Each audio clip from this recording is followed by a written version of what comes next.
Leatherback sea turtle is the largest turtle on Earth, and it does not look or live like the hard-shelled sea turtles most people picture when they hear the word turtle. Instead of a rigid shell covered in large scutes, its back is built from tough, rubbery skin over a flexible framework of small bones, giving the animal a dark, ridged body made for life in the open ocean. That unusual design helps the leatherback stay lighter in the water, move with surprising efficiency, and handle conditions that would stop most other reptiles long before they ever got this far from shore. A full-grown leatherback can reach well over 6 feet in length and weigh hundreds to more than 1,000 pounds. Yet in the water, it moves with steady control rather than looking bulky or slow. Its huge front flippers do most of the work, pulling the body forward in long, powerful strokes, while the rear flippers help with balance, steering, and fine control during turns or climbs. The leatherback's body is built for distance, and some individuals travel across entire ocean basins, linking tropical nesting beaches with cold feeding grounds thousands of miles away. That kind of travel is possible because leatherbacks are not tied to warm, shallow water the way many people expect, and they regularly enter cold northern and southern seas where food can be abundant. One reason they can do this is their size, because a larger body loses heat more slowly, but they also have thick insulation, strong swimming muscles, and a circulation system that helps hold warmth. Even with those advantages, a leatherback is still a reptile, which makes its ability to function in chilly ocean water one of the most unusual things about the species. Much of that long-distance travel is driven by food, because leatherbacks spend a huge part of their lives searching for soft-bodied prey like jellyfish drifting through the water column.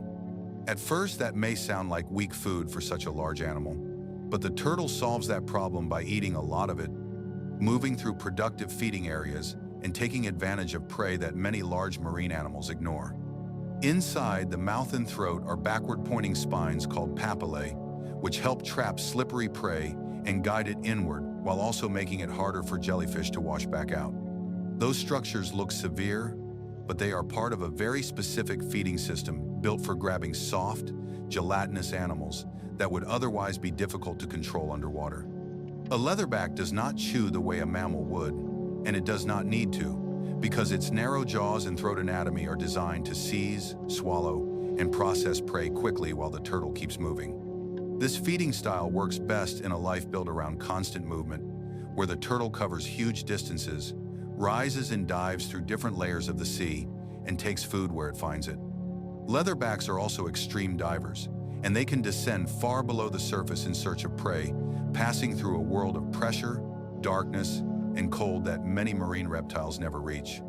Some dives are short and shallow, while others are deep and prolonged, and together they show how flexible this animal is when it is working through different conditions in the open ocean. Every deep dive demands oxygen control, efficient movement, and a body that can keep functioning as temperature changes and light disappears.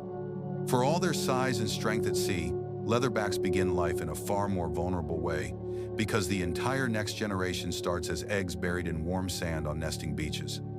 A female comes ashore, usually at night, and drags her heavy body up the beach using her flippers, a slow and difficult trip that exposes her to exhaustion, obstacles, and danger in a place built for land animals, not open ocean specialists. Once she chooses a spot above the tide line, she digs a body pit, then a deeper egg chamber, and lays a clutch that will stay hidden beneath the sand while development continues. After covering the nest, she returns to the sea, leaving the eggs to incubate without parental care. And the hatchlings will later face one of the hardest first journeys in the animal world.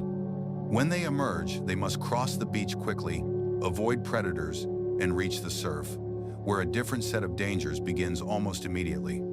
Many young turtles never survive that stage, which is why sea turtles produce large clutches and depend on numbers to carry at least some offspring into later life.